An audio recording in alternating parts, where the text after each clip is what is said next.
about 25 to 30 minutes, and then perhaps after that it'll be open for Q&A, and anyone can ask me anything, and if I know the answer I will definitely share. Otherwise I will figure out and then probably let you guys know. I hope that should be okay with you. Okay, I'm going to share my Absolutely. screen, and let me know once you're able to. Let me know if you're able to see my screen. We are, yeah. Yes. Okay, yeah. So I titled my talk as Mental Health and Eastern Insights because a lot of us understand what is mental health at a very intuitive level, and we also understand, um, coming from India, all of us understand that there's a wealth of information that's available for us from our ancient scriptures that helps us in mental health. So the most important question that I have is basically, despite the fact that we all understand what is stress, anxiety, and circumstances that we all face in, the question is, can we still be happy, right? So there are three things that I'm going to share with you in this deck, in this talk today. The first one is, first of all, how can we understand mental health slightly better, a little differently than what some of the perceptions what we may already have. That's one thing. The second thing is, I want to share with you that irrespective of the situations that we are in, there is always a choice for us. And that choice is what is going to make us um, happy all the time. And when we exercise that choice, and that's the third thing that I'm going to share with you, when we exercise that choice, we can be happy, productive, irrespective of the situations that we find ourselves in. So that's my promise to you. These are the three things that I'm going to cover in this particular talk to you. All right. Work from home is not new for all of us, but actually, it has not been new since 1980s. I recall, it was a time when I was going to college, a little before my college days. My dad used to carry home work, and this is how he used to carry home work. And in the 1990s, when we started working, the initial days of working, we used to carry pages, and pages we used to carry it home, and it used to come. Work used to get carried home. And in the 2000s, when the Nokia phones were very popular, work was really home. And then, on top of it, the laptops and all that stuff, work was actually everywhere with you. You had a phone and you had a laptop, and then you were always connected, despite the fact that it was 2G and there was a struggle in connectivity and all that, but you could send an occasional email for sure. But then, World Wide Web has changed everything, and we are always on, always connected. There's a lot of expectations from work, work wise, family wise. Everybody has expectations, and there are no time for many of the things that we want to do. So what's happened is work has not only come home, it seems to have taken our life.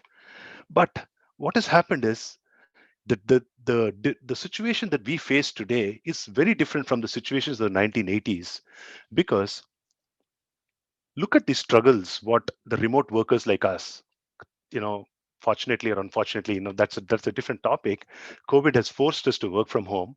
There are lots of things, some of the research, this is a research by World Economic Forum, and it says that the biggest challenge that we face is unplugging after work. It's very difficult for us to unplug after work because work is 24 by 7. And the second biggest challenge what people are talking about is loneliness. Despite the fact that we are all connected, we have so many Facebook friends and all that, there is a loneliness in all of us. All right. And third thing is, whether we like it or not, there is always an expectation and concern about what my manager or my boss will think. Like if you look at the bottom left corner of of my chart here, it says that a lot of people, almost about 24% and plus 8%, about 32% of the people say, I'm concerned about what my boss thinks about my contributions. And that's a pretty interesting thought, right? And what happens is that when work comes into home and work kind of takes our entire life together, it starts manifesting itself into physical and mental health issues. We all start suffering the mental and physical health issues. And some things we can express, some things we can't express. But clearly, it kind of shows up. And some of the research are showing that people at work, they have lesser focus, more irritable, and lower productivity. And now this irritability and focus carries forward into life. And we get irritated with family members, friends, relatives. Lack of engagement, we just don't want to talk to anybody after that. After some time, there's a lack of engagement whenever there's a mental tension that happens in us. And there's a strain that you can notice in the relationships with family and friends. And of course, we also sometimes suffer with poor physical health for multiple reasons. So that is a consequence of what has been happening, right? And now we can all blame the mental health or the physical health that we suffer today because of work from home. That's the way. But the point is, there's another situation, right? Sometime back, this is a picture of Bangalore roads. I don't know how it is now. It's been a year since I've traveled to Bangalore. um, the days when I used to live in Bangalore used to be like this. And every time I traveled there, it used to be difficult to navigate around. So the point is, I used to be stressed. All of us were stressed in Bangalore traffic. I'm pretty sure about it. Most of you will not disagree with me, and I know that. And the issue is, whether we are working from home, we are stressed. Whether we are stuck in the traffic, we are stressed. There's some sort of a stress or the other. So what's happening is, irrespective of the situation, whatever situation that we're facing, and I'm giving you just two instances here, but there could be multiple other situations, right? Irrespective of it, we feel that stress. So the common element is we feel that stress. And it seems to us that the situations, Bangalore traffic, or what my boss has told me, or work from home, seems to affect us, right? Now, we don't know why it is, but the point is, we just know that it happens to us. Now the question is, can we go beyond these situations and still be happy and productive? Now, let me take you through and ask you, do a 30-second exercise. Okay. Now, this exercise is only to highlight how we think. Okay. So, I'm going to give you a word, and the word I'm choosing today is BMW. Okay. I'm going to ask you for 30 seconds, and I'm going to start my timer out here. So, I want you to think, you know, whatever that you want to think with the keyword BMW, and your time starts now.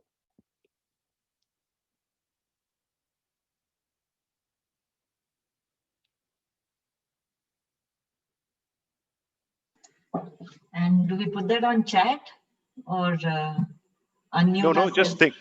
You just go ahead and think, and you don't have to articulate anything back to me. That's fine.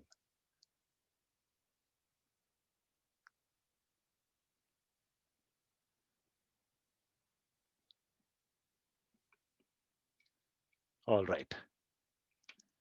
Okay. Now, you know, reflect on this 30-second exercise what we have done, right? And I'm going to share with you one analogy here. So look at these two pictures. On the left side, I have noodles. On the right side, I've got peanuts. So was your thinking jumbled, or was your thinking very clear? You thought one step logically after other all about BMW, or did it go haywire? Most of the time, you don't have to answer me, but here is how I would assume you would have gone through. You most of the time, you would have thought about so many different things, starting from BMW as one first word. Maybe some of you who are passionate about cars, you would have thought of that BMW is a great car, but then Tesla is coming up, and Tesla is much better car than BMW. And then your thought would have gone to Elon Musk, and going to space and Mars and all that. Somebody else could be thinking about, okay, BMW, then talk about Germany talking about high precision engineering. And then you may steer off and then think about World War II. And you can go off in different directions, right? Now, it's very rare that we would have thought about BMW. I tried to give you a thought. I sponsored a thought in your mind today, saying that think about BMW. What happens is, you had no control of what you were thinking. And I can guarantee you once again, you can do this you can do this exercise later on again with the same word, independent of this particular discussion that we're having today. When you do go home to okay, not go home, when you're taking a break, and then want to again say, okay, let me think about BMW, and I can assure you, you will never be able to replicate your thinking again. So what's been happening is that we think in very jumbled way. That's the reality of it. And this jumbled way gives rise to a lot of um, a lot of fo- uh, there is a lot of feelings and emotions that come in, which does not give us a logical way of thinking about a particular problem statement or a particular situation, right? Unlike a peanut, right? Peanut, you eat one peanut, you eat another peanut, you eat another peanut. It's like continuous stream of eating peanuts, unlike eating a packet of noodles. Now, this is what I call it as monkey mind. And do we know why we have this monkey mind? The point is, we don't know how 90% of our mind, maybe even 95%, 99% of our mind works. We just don't know that. That's a reality of it. And no problem, if we are thinking like the way that I presented in my previous slide, like noodle thinking, uh, it is it is natural for us to think that way. But the point is, we can change that way of thinking. It The very fact that we don't have control on our mind does not mean we cannot change the way that we can think. Okay, yes, we do have a sense of powerlessness and lack of control. Okay, because if somebody says something, then we perceive something else, and then suddenly something crops up in our mind, and then we retort, or we kind of keep agonizing about that, and that causes stress for us. So all these things, this sense of powerlessness that we feel in situations, right? Even such a simple situation that I gave you, BMW, suddenly you have no control on how you think.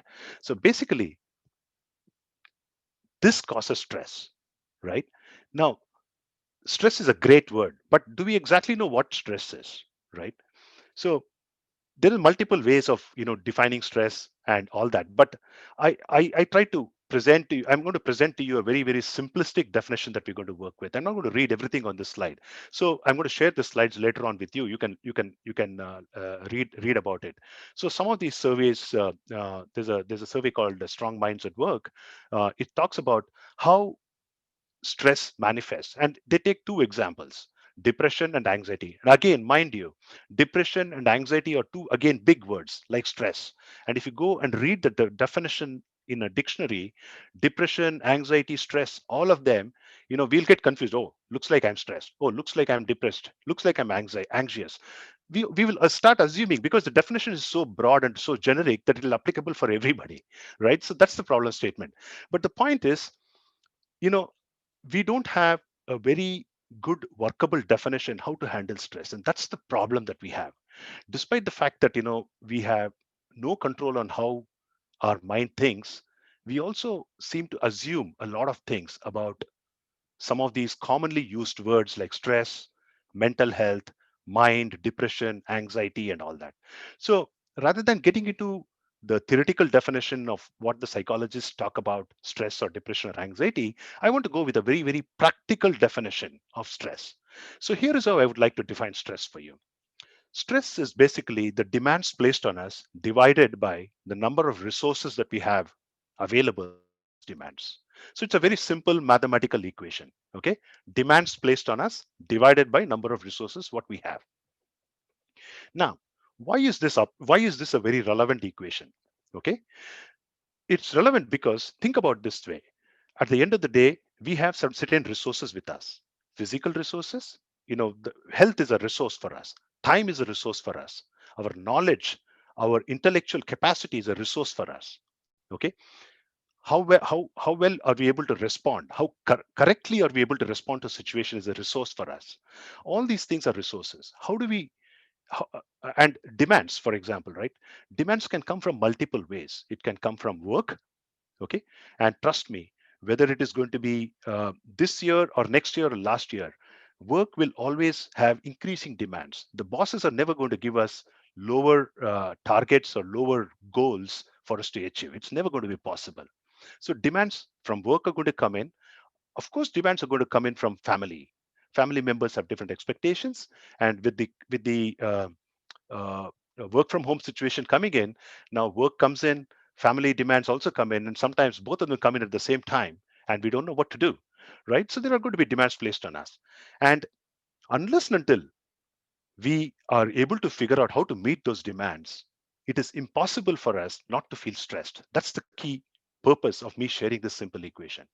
Now, there's only one thing that we can do here. We cannot ever control the demands on us, but we can figure out a way of increasing the resources available with us to meet our demands. And resources, like I said, it's basically physical health and most importantly mental health. And I'll tell you why mental health is important. Think about it this way. Most of us, we we we we we know that, yes, we are this body, and we take care of the body, we go to the gym, do exercise and all that stuff. But is that good enough for us? Think about it this way. None of us think that we are this body, right? We already know, okay, there's a larger part of me, something called the mind, in which I have a lot of emotions, I think, I have ideas, I have thoughts. They also define who I am. Therefore, that is much more important than what my body is. And it's a body and mind combined together is my personality. That's how we think, right? Now, in that circumstance, physical health, nobody's talking about it. Everybody understands. Yeah, some of us maybe we don't adequately exercise. That's a different topic, and that's not something that I want to cover in this particular discussion. But most importantly, the mental health. What are we doing to take care of our mental health, right? That's the key point. Now, I again started looking at a definition of mental health, right? When you look at mental health, again, when you go to cdc.gov, there's a beautiful definition. But I want to talk to you about key operative phrases in this particular definition. The key operative phrases are: mental health is defined by how we think, feel, and act. How do we handle stress? How do we relate with others? And how do we make healthy choices? These four attributes define our mental health, right? Now, just as physical health requires proactive working out, we also need to figure out a way of proactively working out our minds to improve our mental health, right? And so we have different sorts of exercises for physical health. Going to the gym, somebody might like yoga, somebody might go running, and all sorts of quote unquote exercises that you can improve your mental health, physical health. But what do you do for improving your mental health, right?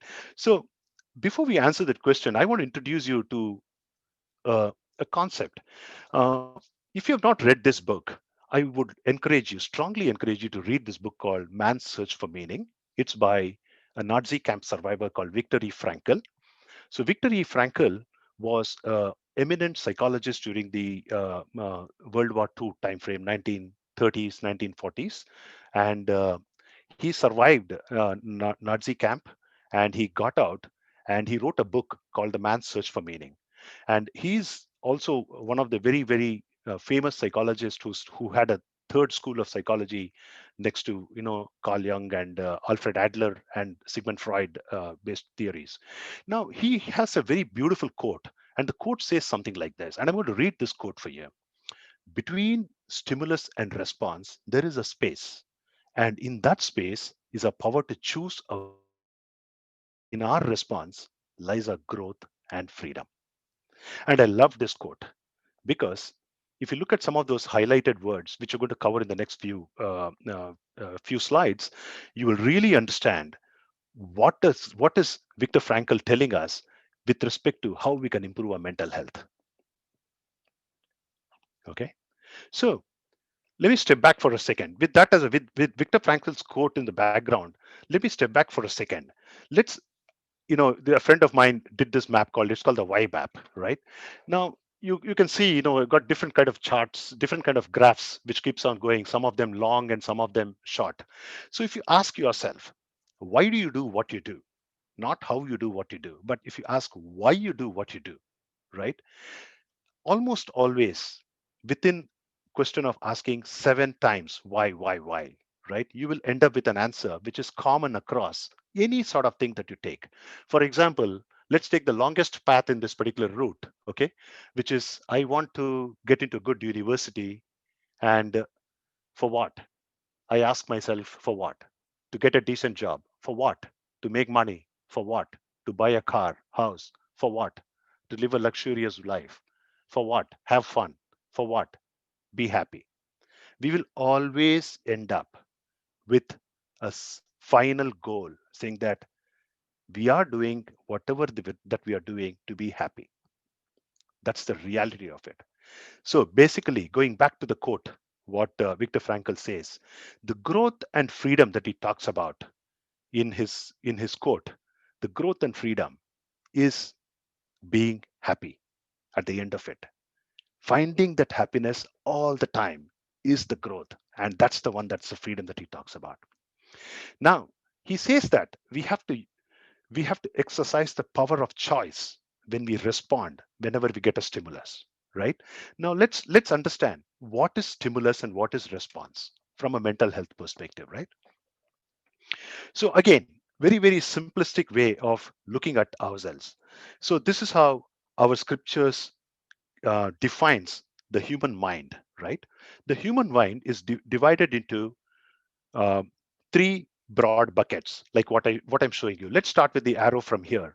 So this is the external world, which is going to give us all sorts of inputs or demands, like what demands from the boss or family, society, and all that. Now, there we perceive all sorts of demands through our five sense organs that we have, which is the hearing, touch, sight, taste, and smell. That's it. There is no other way that we take in inputs from the external world, right? And then once these inputs from the world are given to us, this passes it on to another part of our mind called, I'll categorize that as emotional mind, right? And the emotional mind basically works on a principle of very simple, I like it and I don't like it. Okay. So I am going to call that as a feeler mind. I feel this is good. I feel this is bad. I feel I like it. I don't like it. Okay. And this sensing, this five sense organs is a sense perceiver mind. Okay. Now, after the emotional mind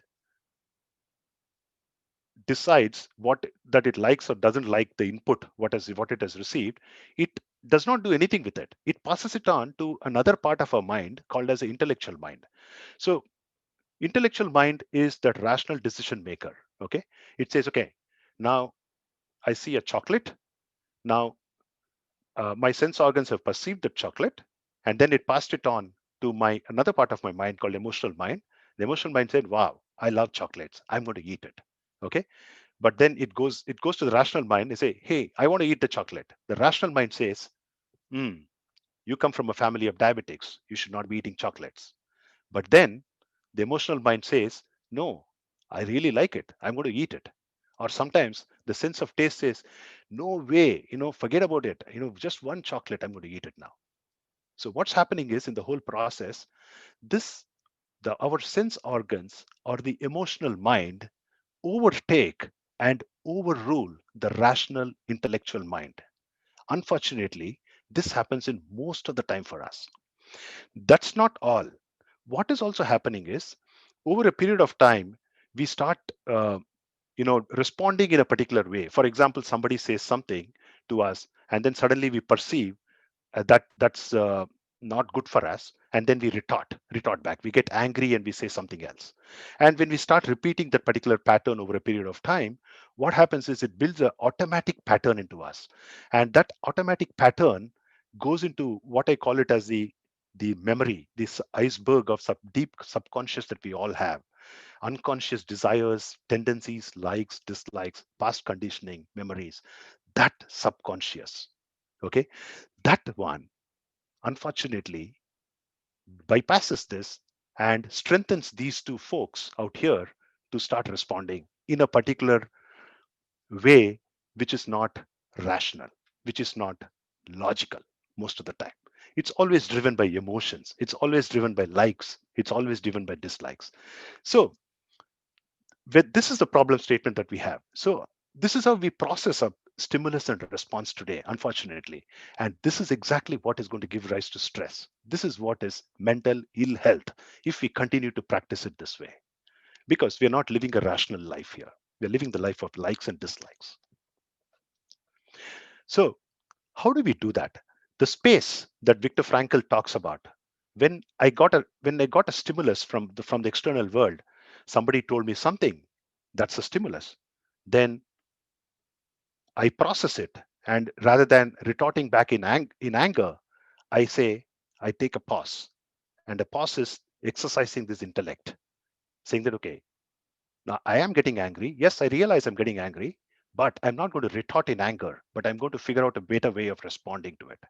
And then you start training this intellectual mind so that this emotional mind and this perceiver mind become a little bit more less subdued in their dominance, and then you start responding more intellectually and rationally and then more logically, and that way you're able to beat down your stress, right?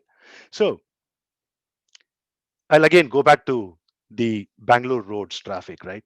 What I'm saying is, irrespective of whether you're stuck in a daily rut of traveling to work in difficult Bangalore roads, or working from home again in difficult circumstances, remember one thing: we have a choice. It is that choice when we exercise it. Okay, when we exercise that choice, that of rational behavior towards the demands that are placed on us, then we start growing towards our happiness and contentment. And then you'll start suddenly feeling that the stresses are much lower than what you are perceiving it. Now, how do we do this, right? How do we do this? So I've got a three-step formula for you. Number one, sense control, right? Like I said, there's a perceiver, there's a feeler, and there's a thinker. Think of it like hands, legs, and a head.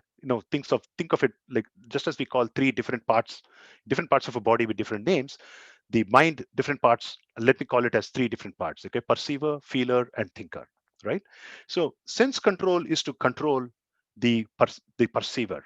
So all I'm suggesting to you is, at this point of time, you know start with putting some limitations on what you eat and what you watch, like recreation. All of us are connected 24 by 7. Netflix, Amazon Prime, uh, what else we got, so many other things, Facebook, WhatsApp, lots of other things.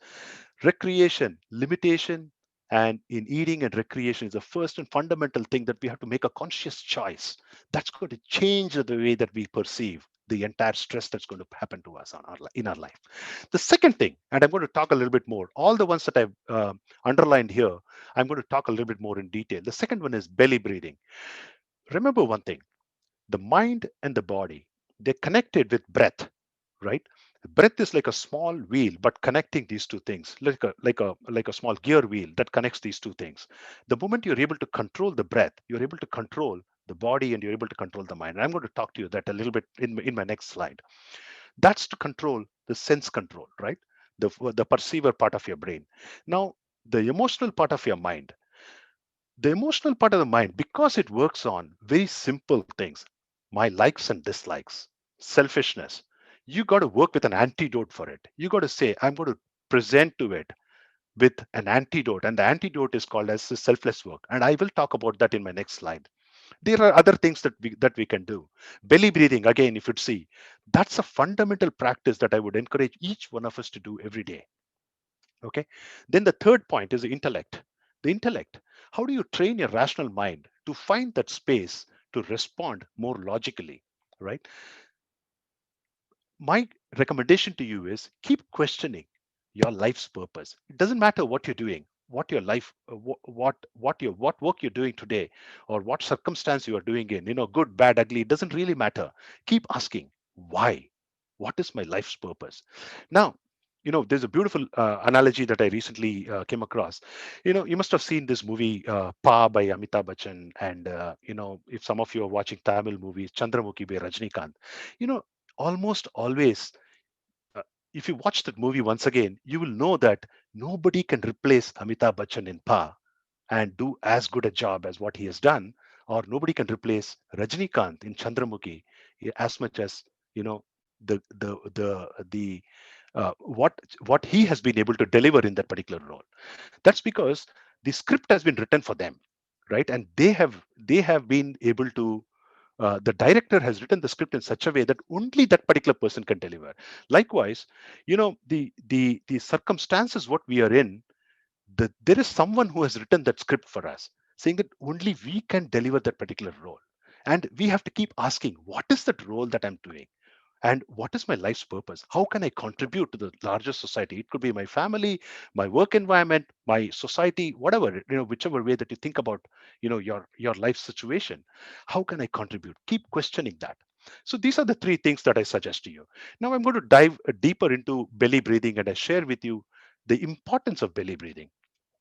Now, don't believe me, do a lot of your Google search, and here is what I would want you to encourage to understand from this. Okay, you look at the number of breaths per minute taken by different species of animals. Okay, and the lifespan average what each of these animals live. I've highlighted a couple of things. A dog takes roughly about 50 breaths per minute and lives for roughly about 15 years. And on the other end of the spectrum is a tortoise.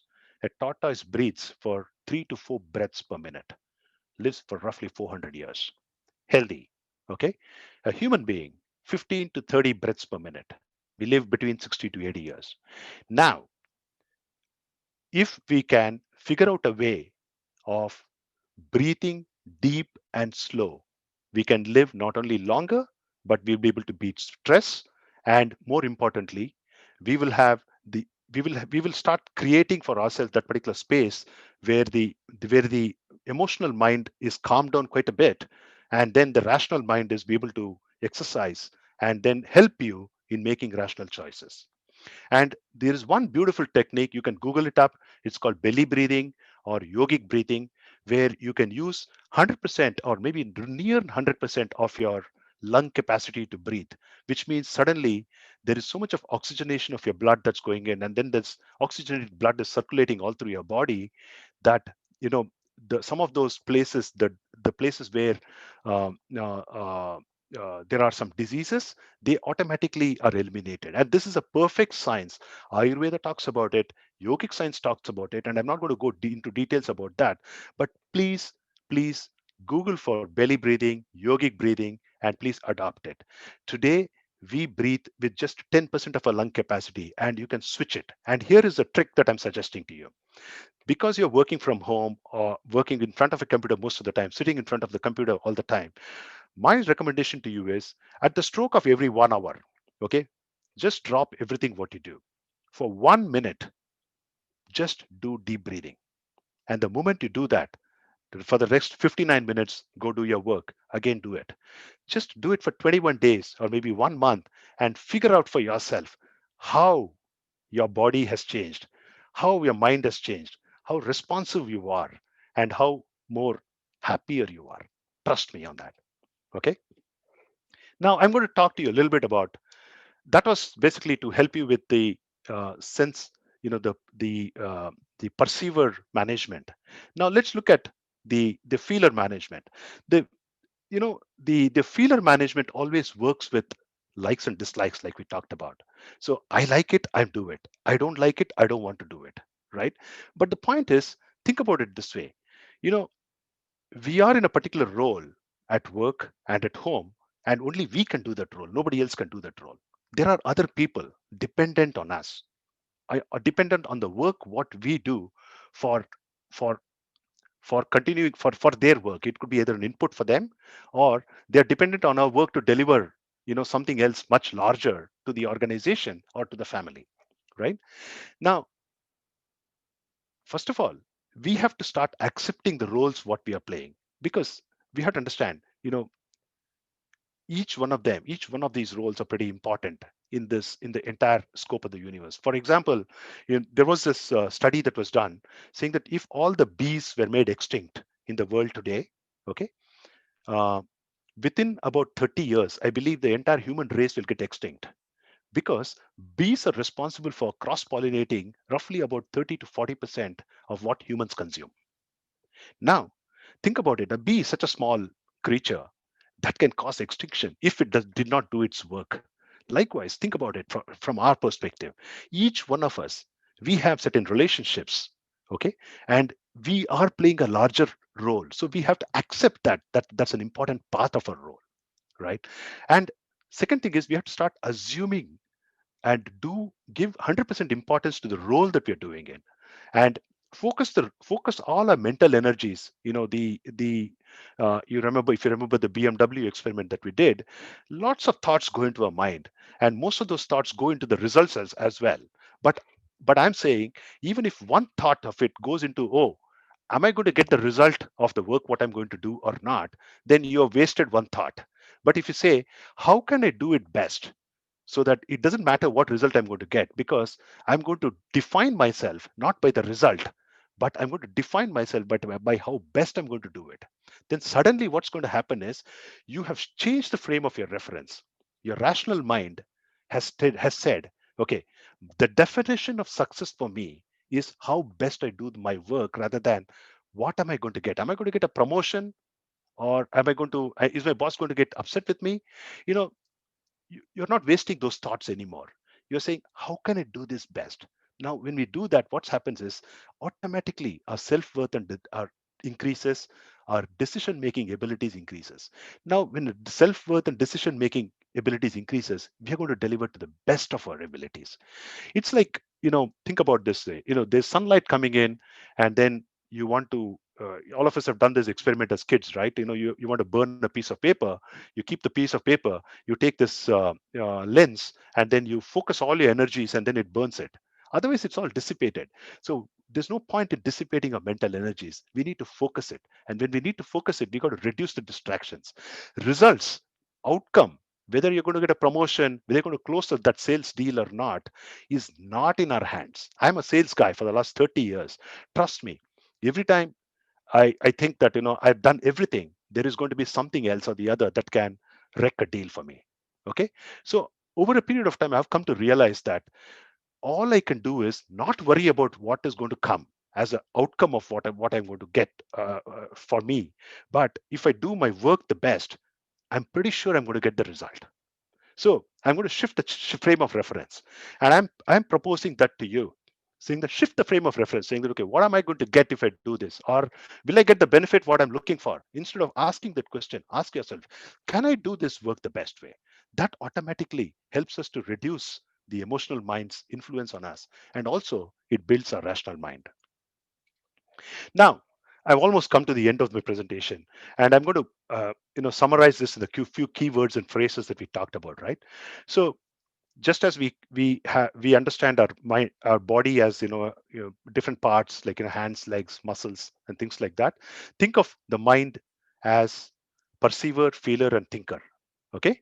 And think of Viktor Frankl's quote: the growth and freedom is always happiness, longer duration of happiness, and perennial happiness is what we're looking for.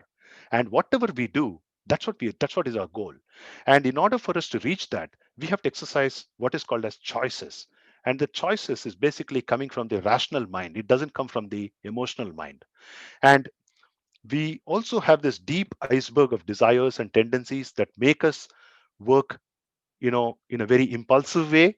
And the only way that, we can overcome that is, first of all, to accept it, and then start slowly making choices, and consciously start working on it. And the couple of techniques that we can use today, three techniques that we talked about: number one, belly breathing, which can manage your the perceiver part of your mind and the feeler part of your mind; selfless work, which where it's going to improve your self-worth and your decision making; and third thing is questioning a life purpose. And these are the three things. With that, I'm going to leave you with one quote called a serenity quote. This is by a famous philosopher out of the US called Reinhold Niebuhr. And he says, grant me the serenity to accept the things I cannot change, courage to change the things that I can, and the wisdom to know the difference. Now, it seems a pretty, uh, common quote, but it's got a such powerful thing. Think about it this way: most of the time we know this, okay, but where do we fail? We fail because we don't know the difference when we have to accept some things, okay, and when we have to work to change some things in work situations or even in personal life situations. COVID happened. Did we have any control on it? No. Okay. Better we have to accept it. Work from home happens. It has happened. We accept it. There are going to be stresses coming in. And are there going to be anything that I can do today to change the way that I can do work so that I don't feel stressed as an individual? Answer is yes. We have to have that courage to change our attitudes. And most importantly, we should know what to change and what to accept. We should not do the reverse. We cannot keep cribbing about COVID and trying to change it. That's not going to work. We have to change our own attitude and then uh, see how happier over a period of time that we will soon get into. So with that, I'm going to end my presentation. Thank you so much, and I'd love to see if I can answer any questions for you guys.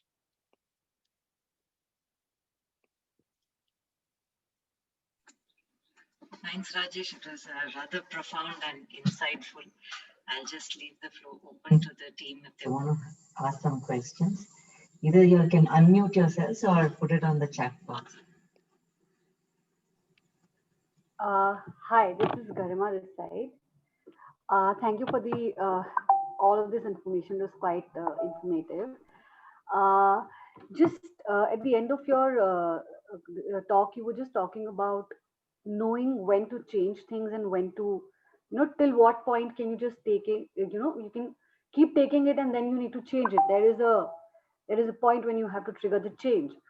I just had a question. I don't know if it's directly related to this. What if it's not really uh, you gave an example of COVID. Say we cannot change COVID and we have to take it. But what if there is a change that you want to make, but it's not solely dependent on you alone? There are people involved, and you feel that no, you're taking it, but this is the time to change. So how do you think when other people are involved, you do that? Because that also affects the mental, happiness at that given point of time. Yeah, absolutely. That's a great question, Garima. At the end of the day, we are not, no man is an island, right? When I use the word man, I have to be politically right, a man or woman, right? Uh, uh, uh, we live in a society with different relationships, and we have different roles that we end up doing in that particular thing in the society, and there's an interdependence that what we have. Um, if let's say that we have to do some work which and we want to make some change in somebody else. First of all, is there are we in that position to make that change in that other person or other set of individuals? That's something that we need to ask. For example, if the situation is that you want to make a change in the way that somebody who, let's say, in a work situation, I'm just making this thing up, let's say in the work situation over which you have no direct control over how that person let's say he's not a reportee or whatever, chances are that the person may not listen to you because either you don't have the position of power or you don't have the position of influence with that particular person. Okay, so if that is the case, then one may struggle to make that change happen. But if there is a position of if there's a position that you already have, that you will have to exercise that particular position to make the change in that person. For example, let's say somebody's reportee is not coming on time or not delivering their work on time, and at that point of time, you know as a boss, you have a choice whether to accept a shoddy work from your reportee or figure out a way of getting that person back on track. Now, you see the difference what I'm saying. There's one situation where you can control, or I'm not saying control, where you can make a change. Okay. In another situation, you can't make a change in the traditional way that you're thinking. So you got to figure out other resources. Maybe you got to go around, try to understand a better way of how to influence the other person with whose cooperation you would need to create that particular work for the organization. Okay. Yeah. Okay. That might help. Yeah, it was just a generic question for, the environment around us, be it office, be it home, be it any place where we are constantly in touch with. Just Yeah. Yeah. Okay. Thank you. And Garima, just to take it a little further, right? If even before this question comes to your mind, I'm pretty sure it's already come to your mind. It's very difficult to influence anyone. Even your own children, it's very difficult to influence, because at the end of the day, each one of us have our own minds, and we got to figure out the right way of touching people's hearts and minds. It may take time understanding the other person, understanding the expectations what the other person has, and then figuring out and working out. Okay. Yeah. I understand. Thank you so much. Thank you. Hey, hi Rajesh, this is Subrata here. I have a question that is pertaining to the formula that you laid out, right? Stress equal to Subrata, demand. we can't hear you clearly. Am I audible now? Yeah, Yeah, that's better. go So for it. Rajesh, what I was saying, I have a question related to the formula that you laid out. That stress equal to demand by resource, right? So my primary question is, if the demand itself, I believe the demand, you mean to say demand, expectation, and all this, right? Yes. If the demand decreases, so how this formula will work? Suppose you are a resourceful person, you have a lot of resources, but the demand and expectation from you uh, going down. So how the formula or positivity will come? Okay, Subrata, I don't think I heard your question right. Are you saying the demand is increasing? Or are you saying the Decreasing, demand is decreasing. Demand is decreasing? decreasing, and you have a lot of resources. So Okay. how the formula will work? Um, if the demand is decreasing, where is the stress for you? Uh, we heard it right, a lot of things. So people get into the hippie mode and all this thing in US and European country because the demand from life going down or negative. That's why they are getting into depression, stress, and all. Hippies no longer survive as a Correct. group. Hippiesism is gone. Yeah, It yeah, doesn't that's work. right. That's true. But I'm just taking one hypothetical situation where you have a lot of resources, you can do a lot of stuff, but the demand and expectation from you is not that much. So, will that be possible? One person get into stress or depression mode? Well, it is possible, because if the person is wasting the resources what they have, then over a period of time they will find out that they become aimless, right? They become aimless. So that's why the third part, the third part of the training that I talked about, keep questioning what is your life's purpose. Let's say that you have let's say that you have you know an ability to uh, let's say that you're good with words, for example, right? Okay. And you write well and all that. Now, if you're not able to use that particular skill, that's a resource that you have, and you got to figure out a way of how you can be helpful to the others using that particular skill that you have. Otherwise, it's a wasted resource for you. That's a power that you have. Yeah. Okay. Got it. Thank you. Uh, hi, Rajesh. Spandan here. First of all, thanks a lot for such a wonderful take and the conversation. Uh, I actually have couple of questions. Am I Sure. audible? Am I audible? Yeah. Yeah. Yeah. Yeah. So I first of all, it's a little elaborate, and please feel free to pitch in the middle. First of all, I want to start with a little bit examples, like like Thomas Alva Edison. We all know about him.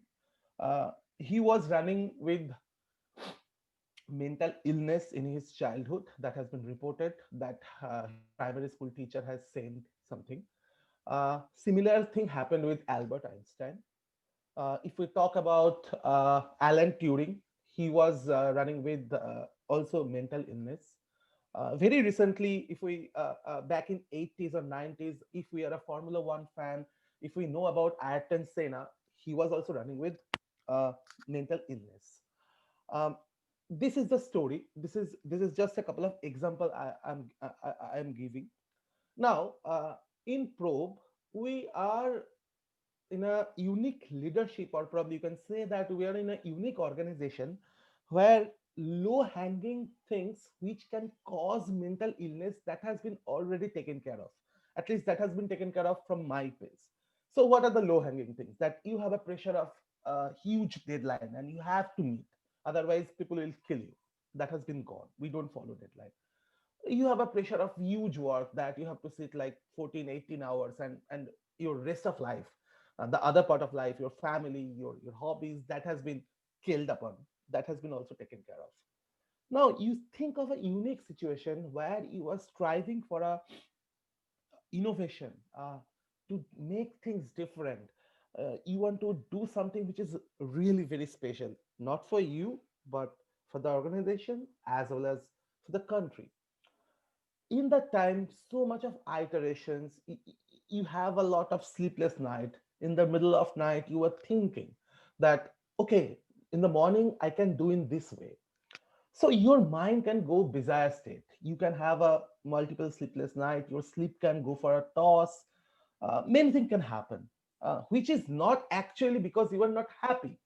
Probably you want to do things in a certain way that makes you happy. In that journey, you are getting affected. Your mental peace is getting affected. What is your suggestion? How you want to tackle it? Am I able to explain it properly? Please, yeah. I think I got your question, but I couldn't get the connection with the Edison's and Turing that you talked about, or the Ayrton Senna that you talked about. I couldn't Because get that they, connection. yeah, because why I am telling this thing, because they all excelled in their field. Yeah, They have done phenomenally great thing. right. They, on the other side, in most of the cases, if I keep aside their personal life and other things, there was not much of a stress. Hmm. Still they were not happy mentally. Apparently you can think that Einstein, oh my god, he's like a great fellow, E equals to mc square, he has done that, but he is not happy, in fact, by doing that as well. So Yeah, I'm talking about in that aspect, that not low hanging fruit that most of the people cause mental illness, that's not there. You are doing extremely great. You are, people are gaga about you. Still mentally in your inside you are not happy. This yeah, part. yeah. So uh, there's always a uh, actually it's a pretty powerful question, and there's it's a pretty long answer, but I'm going to cut it short right now, Yeah, so yeah. that we can have other people ask the question. See, if you look at the Maslow's hierarchy theory, what they take, they basically say, your basic needs are met, then you want to go and do something else, and then you do something else, and finally it says self-actualization. Hmm, Now, all these are pretty big words, but at the end of the day, what we are all struggling is that you talked about this thing about where you want to go do much larger things for the workplace or the society or whatever, right? See, at the end of the day, people are driven by a particular goal, and they're driven by the particular goal because there is a certain sense of incompletion within each one of us, right? hmm, hmm, Okay, hmm, maybe if I do this, or if I get this promotion, or if I create this big solution to this problem, I will feel great. But the point is, the moment you go there, it changes again, the goal changes again. And I'm not saying anything wrong with it, okay? hmm, The hmm, point is, we keep moving a goalpost because we don't find ourselves complete, right? And hmm, that keeps driving us. And when such a goal drives us, when there is a stress that coming in as part of the particular thing, then you got to step back. Okay, now this is driving me, but at the same time giving me stress. Okay, is it good stress or bad stress, right? If hmm, it's good stress in the sense, like, yeah, there are deadlines to be met, and you have to channelize the resources and deliver that particular thing, that's good stress. But if it's going to give you sleepless night, then maybe you're doing some things, maybe in a different way, things can not necessarily give you that particular stress. But at that point of time, the just stepping back behind and pausing and asking ourselves, why am I doing what am I doing? Right? What is the incompletion that I have in my mind? Will give us ideas, will give us that space, okay, to hmm. exercise the right choice, that you're no longer judging yourself by the outcome what you want, but you're judging by how you want to do what you want. Yep, yep, yep. Correct. Yep, yep. So, you might want to look up something called, there's a beautiful concept called the flow. Okay. Just Hmm, Google for it. It's a hmm, hmm, beautiful concept. It's very simple. If I want to explain in thing, I love Amitabh Bachchan movies. When I watch Amitabh Bachchan movies, I completely forget myself. Then I'm hmm, in a hmm, flow hmm. at that point of time. And I'm pretty sure it happens to you, when you go watch a Yeah, great yeah. movie, right? Right. The same thing you can experience when you're doing great work, Hmm, hmm. Right. right? Yeah, yeah, yeah, yeah. Correct. without the burden of results. Yeah, yeah, absolutely. Correct. Thanks a lot. Rajesh, I'm looking for one quick suggestion from you because what I read through till date and whatever you also suggested, uh, the happiness that movement can come when we change our mind from I to we, right? So, can you suggest a good book? Because I started that journey long back, but I don't think I have achieved that particular ladder, I would say, that I can say everything I am able to convert from I to we. Any book that you want to suggest? That is very much required, I believe, to make yourself happy and others happy also. That if I can change my mind from I to we. Yeah, Subrata, I'm a little contrarian. Okay, although I've written a book, honestly, I don't read a lot of books. Okay, I think uh, it's it's good to read a book and learn something out of it. But going with the analogy of swimming, we have to. If you are to learn swimming, we can't read a book and learn it. So my recommendation would be every time you make a decision saying that I want to do this because I like it. Okay. Ask yourself, Yeah. I want to do this because it's going to get benefited how many people? One or more than one? If it is one and if it is me, then you expand yourself. Okay. Ask yourself a question, a different question. What can I do? The same thing. What can I do that will benefit more people? Then suddenly what's going to happen is your actions are going to change. And you can do this every day. There's somebody on LinkedIn who posted this, and maybe I can forward that to you. He said, okay, um, have I smiled at one person today consciously? Yeah. You don't have to do the great things for people. There are only three ways in which you can contribute to others: your time, your money, and your knowledge. Okay, so there are only three ways. When I say money, it could be giving gifts or whatever, or donating, or whatever money or things that money can buy. So time, money, and knowledge, these are the only three things that you can contribute to others. The question is, ask yourself every day, have I contributed to others beyond me in one or more of these three ways? Okay, if you're doing that over a period of time, consciously you do that every day over a period of, let's say, 30 days or 40 days, you yourself will see that your mind has expanded. You're no longer thinking about that selfish I. You say, no problem, selfish I is required. Okay, True.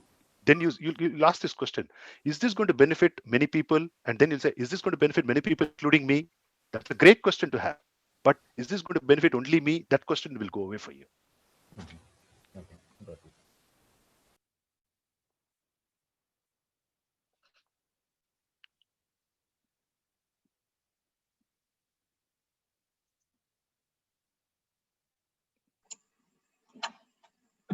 Right. Thank you, Rajesh. Sir, you'll have to wrap it up because in the interest of time, with this slotted 1 hour, Absolutely. in case the team has any clarity, in case they need some clarity, they could probably reach out to you. Would that be okay? Absolutely, no problem. Happy to help anytime. Okay, great. Thank you so much, Rajesh. We're really happy to have you on this platform. Ravi, would you like to say a few words and then we wrap it up?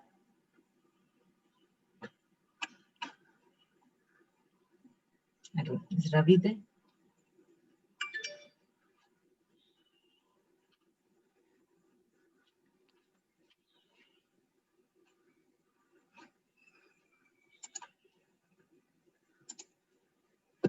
Ravi? Okay, I don't think he's probably logged off. No problem. Thank you so much. Hello. Rajesh. Yeah, sorry. Hey, just a quick note. Thanks. I was just trying to unmute. Rajesh, really, thanks a lot. It's a very contextual topic. I remember reading a book, a couple of months back. I found it starting with a larger perspective, maybe some philosophical, some religious perspective, but leading to final actions. I think you're able to blend in both. Not only is it understanding the concept and making you aware, but also certain practical cues that helps you with it. hopefully we'll be able to follow some of it. And if we need some help, we'll probably reach out to you in a few months, few days, few weeks time, months time. Yeah. Thanks. Really appreciate. Absolutely, Ravi. Thank you so much for the opportunity, and really grateful that I could get this time to talk with you guys. And enjoy the journey, and good luck to each one of you. And thank you so much. Thank you, Soumya. Right. Thank you. Thank you, Rajesh. Thanks for. Thanks, Rajesh. Bye.